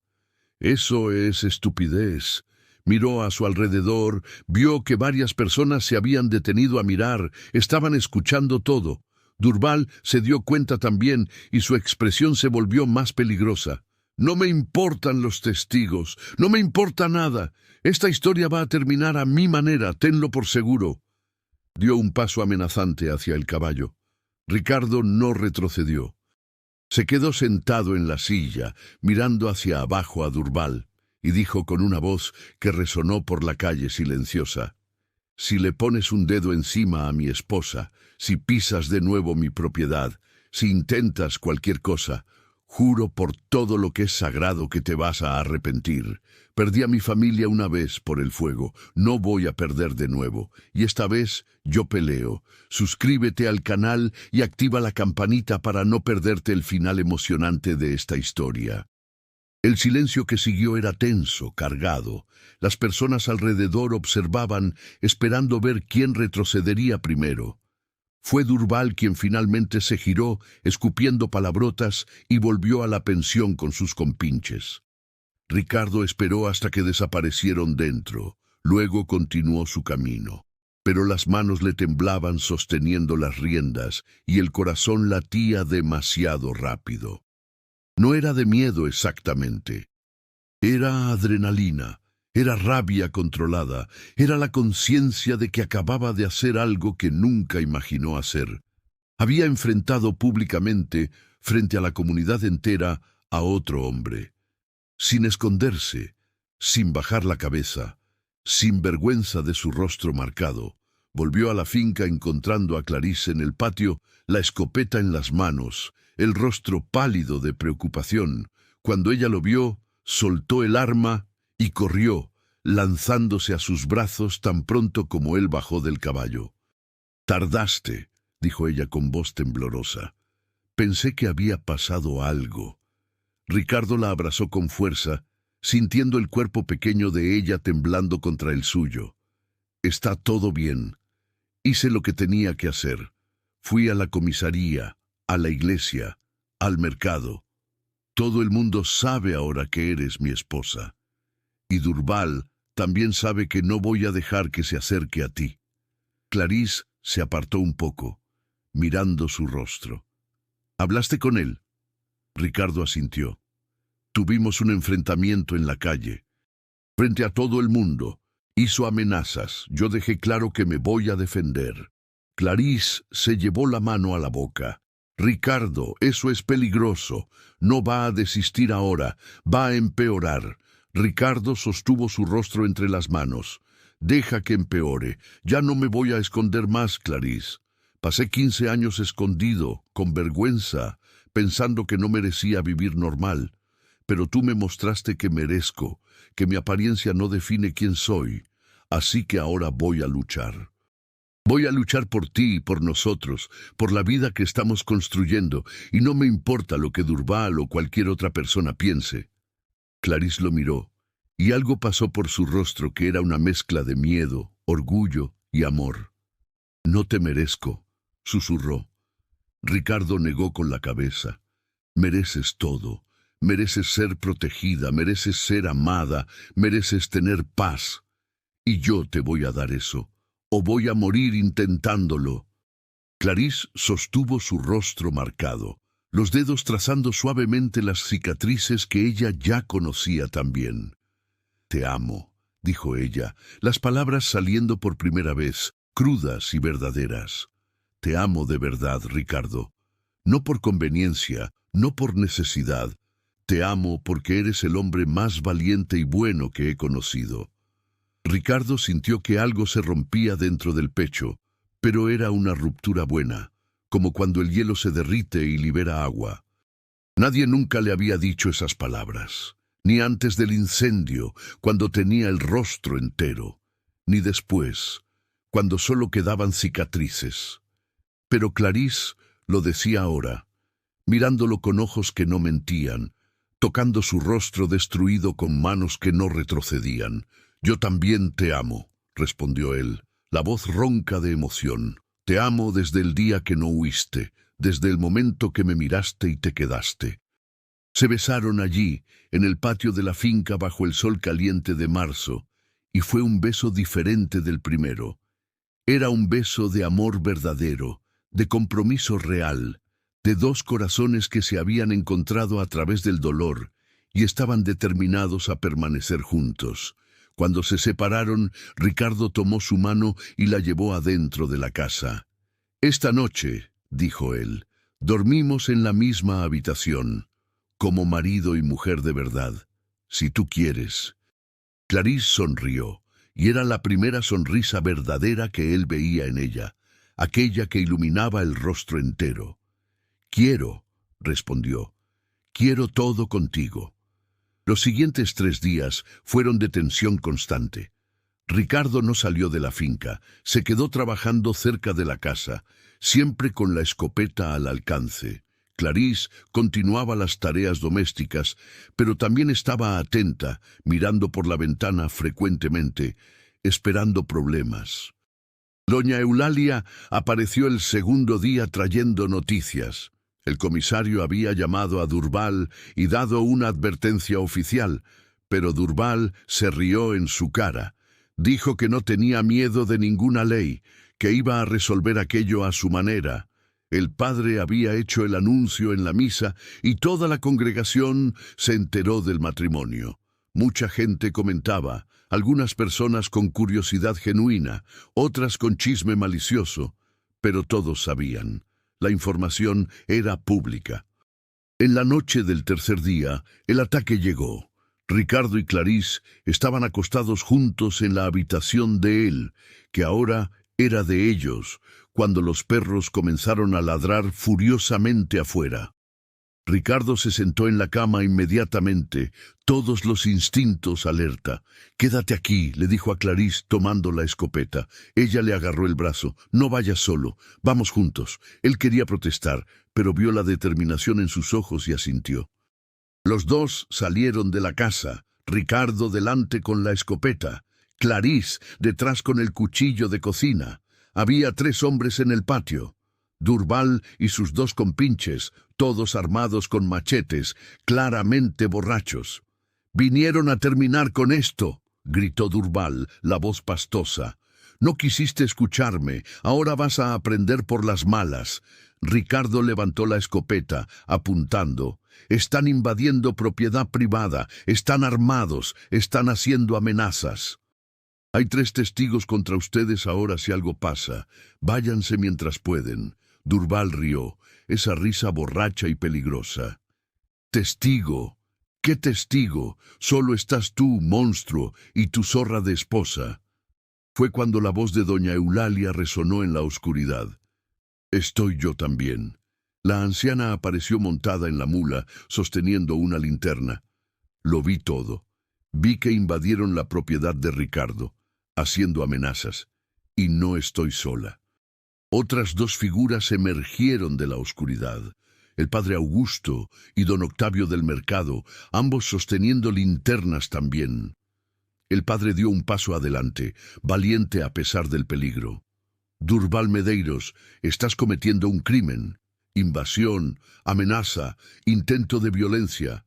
Hay 4 testigos aquí y más gente esperando en el camino. El comisario ya fue llamado. Si no te vas ahora, vas preso. Durval miró a su alrededor. Vio que estaba en desventaja numérica, que había sido descubierto, que la situación se había salido de control. La rabia y frustración distorsionaban su rostro, pero no era tan estúpido como para atacar con tantos testigos. «Esto no termina aquí», escupió, señalando a Ricardo y Clarís. «Esto no termina nunca». Pero sus compinches ya estaban retrocediendo, nerviosos con la presencia del padre y de los testigos. Uno de ellos tiró a Durval del brazo. «Vámonos, hombre. Esto salió mal. ¡Vamos!». Durval resistió por un momento más, luego escupió en el suelo, se giró y se fue, los 3 desapareciendo en la oscuridad. Ricardo bajó la escopeta lentamente, el cuerpo entero temblando de adrenalina y alivio. Clarís soltó el cuchillo y se apoyó en él, las piernas casi cediendo. Doña Eulalia bajó de la mula con ayuda del padre Augusto y caminó hacia ellos. «¿Están bien?». Ricardo asintió, incapaz de hablar por un momento. «¿Cómo lo sabían?». Fue doña Eulalia quien respondió con esa sonrisa lista suya. Sabía que iba a intentar algo. Un hombre como ese no desiste fácil. Así que le pedí al padre y a don Octavio que se quedaran de guardia conmigo, esperando en el camino. Cuando los vimos pasar hacia la finca armados y borrachos, vinimos detrás y llamamos a José Carlos para ir a buscar al comisario. Don Octavio les hizo una seña. «Ricardo, eres un buen cliente, siempre lo fuiste. Hombre honesto, trabajador. No iba a dejar que estos alborotadores les hicieran daño a ti y a tu señora». El padre Augusto puso la mano en el hombro de Ricardo. «Y tú eres hijo de esta parroquia, Ricardo. Aunque hayas vivido aislado, siempre fuiste parte de esta comunidad. Cuidamos de los nuestros». Ricardo sintió la emoción subir por la garganta, tan fuerte que apenas podía respirar. Durante 15 años había vivido pensando que era rechazado, que a nadie le importaba, que estaba completamente solo. Pero estas personas habían venido, habían arriesgado su propia seguridad para protegerlo a él y a Clarís. Habían demostrado que no estaba solo, nunca lo estuvo. El comisario Amaro llegó media hora después con 2 ayudantes. Escuchó los relatos de todos, anotó todo en papel oficial y partió en busca de Durval. Encontraron a los 3 en el camino, todavía borrachos, todavía armados. Fueron arrestados infraganti por invasión de propiedad, amenaza, intento de violencia y porte ilegal de armas. El comisario volvió de madrugada para informar a Ricardo y Clarís. Se quedarán presos algunos días, luego tendrán que responder ante la justicia. Con 4 testigos respetables, incluyendo un cura y un comerciante conocido, no tienen cómo escapar del castigo. Y le dejaré claro a Durval que si vuelve a molestarte, será mucho peor. Creo que esta vez entenderá el mensaje. Cuando el comisario se fue, cuando doña Eulalia, el padre Augusto y don Octavio finalmente partieron después de muchos agradecimientos y abrazos emocionados, Ricardo y Clarís se quedaron solos en el patio mientras el amanecer comenzaba a pintar el cielo de rosa y dorado. Se sentaron en los escalones de la terraza, exhaustos pero aliviados, manos entrelazadas. «Se acabó», susurró Clarís. «¿Realmente se acabó?». Ricardo apretó su mano. «Creo que sí. No se arriesgará a volver después de ser arrestado, de tener testigos en su contra. E incluso si lo intenta, ya no estamos solos. Hay gente que se preocupa, gente que nos va a proteger». Clarís apoyó la cabeza en su hombro. Nunca tuve eso antes. Gente que me protegiera, gente que estuviera de mi lado. Siempre fui solo yo, sola, intentando sobrevivir. Ricardo le besó la cabeza. No estás más sola, estoy yo. Está la comunidad. Tienes un hogar de verdad. Clarice alzó el rostro, lo miró en la luz suave del amanecer. Cambiaste mi vida, Ricardo. La salvaste. Él negó con la cabeza. Nos salvamos el uno al otro. Tú me diste razón para vivir de nuevo. Me diste coraje para enfrentar el mundo. Me hiciste sentir que yo valía algo. Sin ti, todavía estaría escondido en aquella casa, esperando que la vida pasara. Me trajiste de vuelta al mundo. Se quedaron allí hasta que el sol salió completamente, iluminando el campo de dorado intenso, los pájaros comenzando su canto matutino, el olor a rocío y tierra mojada subiendo de la plantación. Era un nuevo día, nuevo comienzo. Y por primera vez en muchos años, tanto Ricardo como Clarice creían que días mejores realmente eran posibles. Los meses que siguieron fueron de transformación profunda. Durval fue juzgado y condenado a 6 meses de prisión por invasión y amenazas. Cuando salió, volvió a San Lorenzo y nunca más molestó a Clarice. La noticia del juicio se extendió por la región, y la historia de Ricardo, el hacendado marcado que enfrentó invasores para proteger a la esposa, se hizo conocida. La percepción de las personas comenzó a cambiar. Ya no era solo el hombre de las cicatrices que todos evitaban. Era Ricardo Almeida, hacendado trabajador, hombre de coraje, marido dedicado. Ricardo comenzó a ir a la villa más frecuentemente, no solo una vez al mes, sino cada semana. Conversaba con la gente, participaba de las misas los domingos junto a Clarice, compraba y vendía productos, formaba parte de la comunidad. Algunos todavía desviaban la mirada de sus cicatrices, pero muchos no. Muchos saludaban con respeto genuino, preguntaban sobre la finca, sobre Clarice, lo incluían en las conversaciones. Doña Eulalia visitaba cada semana, siempre trayendo algo y quedándose para el almuerzo, contando historias que hacían reír a Clarice y sonreír a Ricardo. El padre Augusto aparecía una vez al mes para bendecir la casa y tomar café. Don Octavio siempre apartaba los mejores productos para Ricardo cuando iba al mercado, negándose a cobrar de más. Clarice floreció también. La mujer delgada y pálida que llegó con un fardo atado con hilo, ganó peso, ganó color en las mejillas, ganó vida en los ojos. Aprendió a trabajar la tierra junto a Ricardo, los dos plantando juntos, cosechando juntos, construyendo algo más grande que ambos. Descubrió que tenía talento para la artesanía, comenzó a hacer bordados y venderlos en la villa, ganando dinero propio que guardaba en un pote de barro con orgullo. Comenzó a sonreír más, a reír abiertamente, a cantar mientras cocinaba. Comenzó a llamar a aquella casa hogar sin dudar. Su matrimonio, que comenzó como una transacción de conveniencia, se transformó en una verdadera asociación y amor profundo. Trabajaban lado a lado durante el día, cocinaban juntos por la noche, dormían abrazados en la misma cama todas las noches. Conversaban sobre todo, sobre los planes para expandir la plantación, sobre los animales, sobre recuerdos de la infancia, sobre sueños para el futuro. Ricardo contaba historias sobre sus hijos perdidos, y Clarice escuchaba sosteniendo su mano, dejándolo procesar el dolor que había guardado solo por tanto tiempo.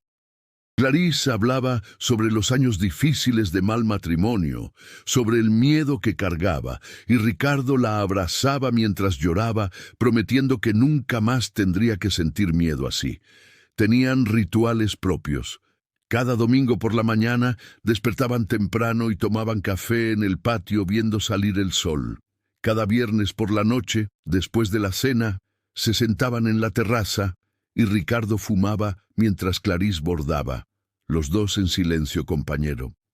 Cada vez que uno de ellos iba a la villa, traía algo pequeño para el otro, una fruta diferente, un pedazo de dulce, un carrete de hilo de color, un cigarro de paja nuevo. Pequeñas demostraciones de amor que decían, pensé en ti, tú importas. Pasaron 2 años. La finca prosperó aún más bajo la administración conjunta de los dos. Compraron más tierras, aumentaron el rebaño, construyeron un corral nuevo y una casa de harina. Ricardo, con ayuda de Clarice, reformó la casa principal, añadiendo una habitación más y una terraza más grande. Pintaron las paredes de azul claro, plantaron flores en el jardín, pusieron cortinas en las ventanas. La casa dejó de ser solo funcional y se volvió bonita, se convirtió en reflejo del amor que crecía dentro de ella. En el 3er año de matrimonio, una mañana de mayo, Clarice se despertó sintiéndose mal. Vomitó, sintió mareos, y Ricardo se desesperó pensando que estaba enferma. La llevó a la villa para consultar con doña Amelia, la partera que también cuidaba de los enfermos. La vieja partera examinó a Clarice, hizo preguntas, y luego sonrió con esa sonrisa que conocía secretos. No es enfermedad, mi hija, estás esperando un bebé, unos 3 meses, diría yo. Clarice se quedó en shock, las manos yendo automáticamente al vientre a un plano. Ricardo, que esperaba afuera, entró cuando doña Amelia llamó y escuchó la noticia. Su rostro pasó por 1000 expresiones en segundos: sorpresa, miedo, alegría, terror, esperanza. Un hijo, repitió él, la voz temblorosa. Vamos a tener un hijo. Clarice lo miró con lágrimas en los ojos. ¿Tú quieres? ¿Estás feliz? Ricardo se arrodilló frente a ella. Tomó sus manos entre las suyas y respondió con voz embargada. Estoy demasiado feliz. Asustado, pero feliz. Vas a ser una madre maravillosa. Y yo voy a intentar ser un buen padre, mejor que fui la última vez. El embarazo fue tranquilo. Clarice continuó trabajando, pero Ricardo no la dejaba hacer nada pesado, asumiendo tareas extras con gusto. Construyó una cuna de madera, trabajando en ella por la noche a la luz de la lámpara, tallando detalles delicados, lijando hasta quedar suave como seda. Clarice cosió ropitas pequeñas, bordando flores y pájaros en los bordes, cantando bajito mientras trabajaba. Eligieron nombres juntos. Si fuera niño, Juan, en homenaje al hijo que Ricardo perdió.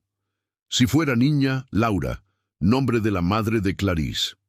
El bebé nació en enero de 1907, una tarde calurosa de verano.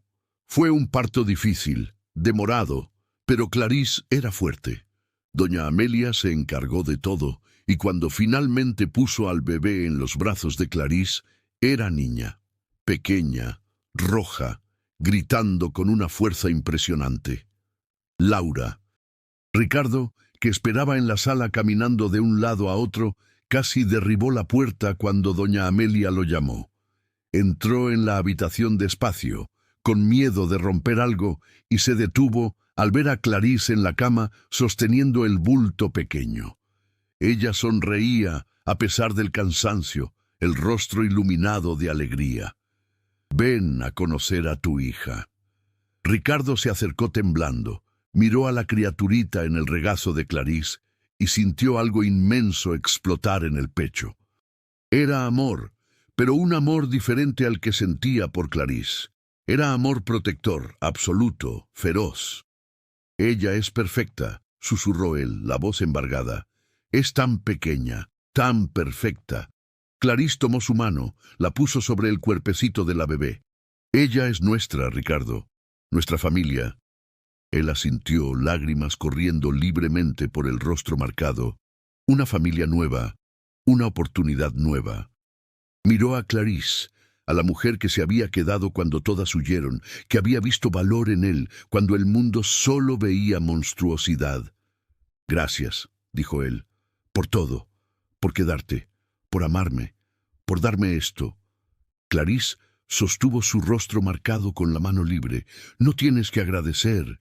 Tú me diste todo también. Me diste hogar, me diste amor, me diste razón para despertar cada día con esperanza. Nos salvamos mutuamente, Ricardo. Y ahora vamos a criarla juntos, en este amor que construimos. Se besaron allí, con la hija entre ellos, y era un momento perfecto, momento de cura completa, momento donde el pasado doloroso finalmente daba lugar a un futuro brillante. Los años pasaron como agua de río, constantes e inevitables. Laura creció fuerte y saludable, una niña de cabellos castaños y ojos oscuros como la madre, pero con la sonrisa del padre. A los 3 años no tenía ningún miedo de las cicatrices de Ricardo. Trepaba en él como si fuera un árbol, trazaba los contornos irregulares de la piel marcada con dedos pequeños y curiosos, y decía que papá tenía rostro de héroe, porque solo los héroes tenían marcas de batalla. Ricardo se derretía cada vez que ella decía eso. Tomaba a la niña en brazos y giraba hasta que ella reía, esa risa cristalina de niño feliz que llenaba la casa de luz. 2 años después, nació un niño, Juan, como planearon, y después una niña más, a la que llamaron Rosa. La casa que antes era silenciosa y vacía, ahora rebosaba de vida. Voces infantiles, risas, llantos, juegos, desorden organizado de familia grande. Ricardo, que pensó que nunca más tendría hijos, que nunca más tendría familia, ahora tenía 3. Y Clarís, que había vivido en miedo y soledad por tanto tiempo, ahora vivía rodeada de amor. La finca continuó prosperando. Ricardo, con ayuda de 2 empleados que contrató, expandió aún más la producción. Vendían maíz, frijoles, calabaza a las villas vecinas. Crearon reputación de proveedores confiables y honestos. Clarís abrió un pequeño negocio de bordados que creció tanto que otras mujeres de la región comenzaron a trabajar con ella, creando una cooperativa informal. El dinero no era abundante, pero era suficiente, más que suficiente. Tenían abundancia en la mesa, ropa limpia en el armario, techo sólido sobre la cabeza y amor en los corazones. Tenían todo lo que importaba. En 1915, 8 años después del nacimiento de Laura, Ricardo cumplió 52 años. Estaba sentado en la terraza una tarde de octubre, fumando y observando a los hijos jugar en el patio. Laura, ahora con 8 años, enseñaba a Juan de 6 y a Rosa de 4 a hacer cometas con varas y papel. Clarís estaba en la cocina preparando la cena, cantando bajito, y el olor a comida buena flotaba por la casa. Doña Eulalia, ahora con 77 años y más lenta pero aún vivaz, estaba sentada al lado de Ricardo, tomando café y comentando sobre las novedades de la villa. «Es impresionante cómo todo cambió», dijo la anciana con voz contemplativa. «¿Recuerdas cuando vivías aquí solo, Ricardo? ¿Cuando pensabas que ibas a morir solo también?» Ricardo asintió despacio, los ojos aún en los hijos. «Recuerdo bien.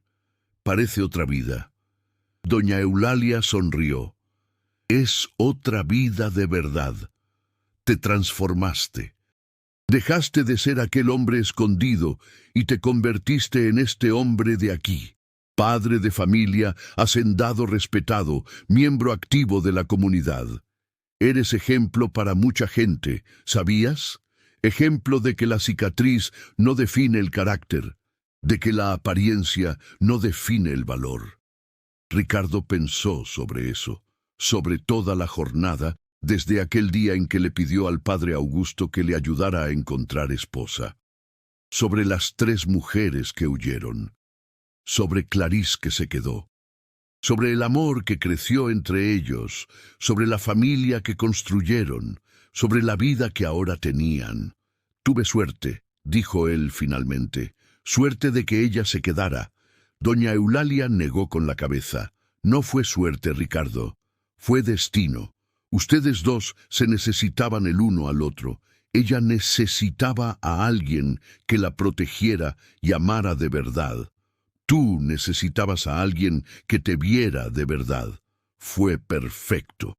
Clarice salió de la casa llamando a todos para cenar. Los niños corrieron, riendo y empujándose unos a otros. Ricardo se levantó, ayudó a doña Eulalia a levantarse también, y los dos entraron. La mesa estaba llena. Arroz, frijoles, gallina estofada, ensalada de la huerta, pan fresco, jugo de guayaba. Todos se sentaron, hicieron la oración de agradecimiento que Ricardo dirigía cada noche y comenzaron a comer. La conversación fluía naturalmente, Laura contando sobre la clase en la escuela de la villa, Juan mostrando la piedra bonita que encontró en el pasto, Rosa pidiendo más pan con esa insistencia de niño pequeño. Clarice y Ricardo se miraban a través de la mesa, intercambiando sonrisas cómplices de padres que conocen el desorden feliz de tener hijos. Después de la cena, después de que doña Eulalia se fuera prometiendo volver la semana siguiente, después de que los niños fueran puestos en la cama con historias y besos de buenas noches, Ricardo y Clarice se sentaron en la terraza como hacían cada noche. La luna estaba llena, iluminando el campo de plata, y los grillos cantaban su sinfonía nocturna. Ricardo fumaba, Clarice bordaba, pero después de un tiempo ella dejó el bordado y solo tomó su mano. ¿Eres feliz?, preguntó ella bajito. Ricardo giró el rostro para mirarla, a aquella mujer que transformó completamente su existencia. «Soy más feliz de lo que jamás imaginé ser posible», respondió con sinceridad absoluta. ¿Tú? Clarice sonrió. Esa sonrisa que todavía lo hacía sentir 10 años más joven. «Soy completamente feliz. Todos los días despierto y agradezco por haber tenido el coraje de venir, por haberme quedado, por haberte elegido». Ricardo apretó su mano. «Yo soy el que te agradece. Me salvaste, Clarice.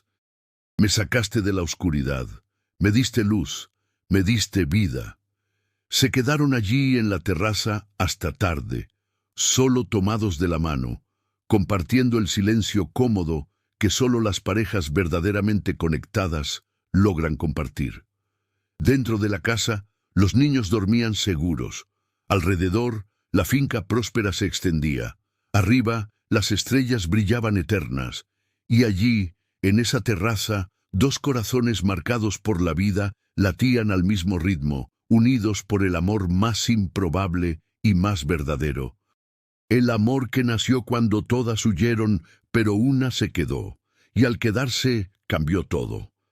Ricardo Almeida había pedido una esposa a los 40 años. 3 mujeres huyeron al ver sus cicatrices, pero una se quedó, y esa que se quedó no solo le dio amor y familia, le devolvió su propia humanidad. Probó que el valor de un hombre no está en la perfección de su rostro, sino en la fuerza de su carácter. Y juntos, 2 sobrevivientes de tragedias diferentes construyeron algo bello y duradero. Construyeron un hogar, construyeron amor, construyeron un legado que continuaría a través de sus hijos y de los hijos de sus hijos, a través de las generaciones que vendrían, cargando la historia de que el amor verdadero ve más allá de la superficie y encuentra belleza donde otros solo ven fallas. Y cuando Ricardo murió muchos años después, en 1928, a los 65 años, de causas naturales, durmiendo pacíficamente con Clarice al lado, fue enterrado en el cementerio de la villa con honores de hombre respetado. La mitad de la comunidad asistió al funeral. El padre Augusto, ya viejo pero aún lúcido, condujo la ceremonia y habló sobre el hombre valiente que enfrentó a sus demonios y venció, sobre el hacendado trabajador que ayudó a construir la comunidad, sobre el padre dedicado que crió hijos de bien, sobre el marido fiel que amó a una sola mujer hasta el último suspiro. Las cicatrices que una vez lo definieron a los ojos del mundo no fueron mencionadas, porque ya no importaban. Nunca habían importado realmente. Lo que importaba estaba inscrito en los corazones de todos los que lo conocieron de verdad. Ricardo Almeida fue un hombre bueno que vivió una vida buena porque encontró el amor verdadero. Y el amor verdadero lo transforma todo.